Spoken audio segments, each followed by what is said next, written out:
Mapagpalang araw mga kataba. Yan, dahil mahilig ako sa torta. At ito namang talong binigay lang. Alam niyo naman na marami tayong mga natatanggap. Diyan sa binigay na yan, napakataas ng mga gulay ngayon. Ayan, yung talong na yan. Inihaw ko yan. Tapos ito namang itlog. Nasison ko na to ng salt and pepper, konting pampalasa na Ajinomoto. Naglagay ako ng sibuyas. Ihahalo ko naman tong ating tahong. Napakulo ko na to. Yan.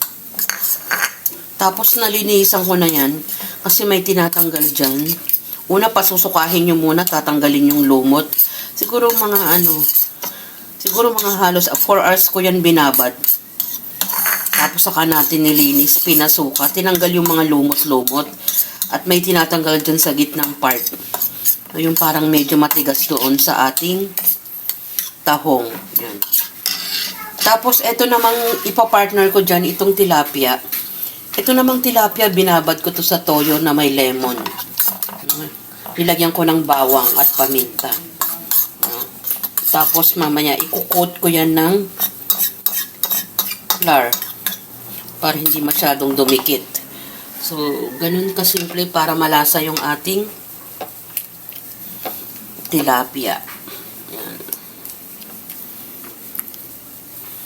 Yung iba naman naputol yung tangkay dahil sobrang lambot ng pagkakaihaw ko. Pero okay lang yan kasi pwede ko naman ilagay ng buo. So yan. Pwede na tayo mag-fry. Balikan nyo ako. Dahil yung naputol natin na wala lang tangkay, ni-roll ko naman. Tapos, ito naman yung ibang naluto ko. Yan yung unang batch natin ng torta. Ito naman, na-coat ko na to ng ating flour.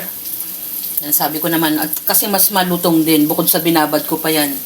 No, ganyan yung ating recipe ngayon. At makikita nyo na rin yung ating isda. Luto na yan. Gising ka pa ba?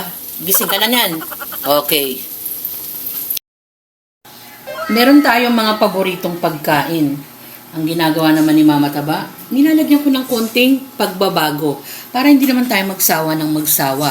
Yung ating tortang talong, nilagyan ko ng tahong. Yung tahong naman, pinakulo ko lang yan. At saka natin inihalo.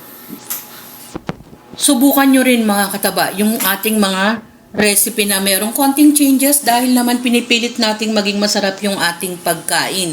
Ang pinakasawsawan niya, meron tayong ginisang alamang, kamatis, at syempre konting sili. Alam niyo naman, pampagana yung ating may kick, spicy ng konti.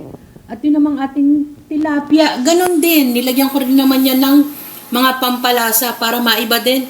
Ibinabad ko naman yan sa toyo at lemon kasama ng bawang at mga pampalasa. Ganyan yung ginagawa natin. Kinote ko yan sa flour mga kataba para hindi dumikit.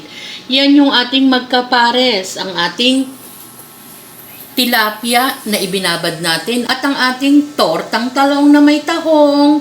Enjoy, kumain at maging masaya. Gaganahan pa kayo dyan dahil may kasamang sawsawan. Salamat sa panunood! At bye! Ingat mga kataba!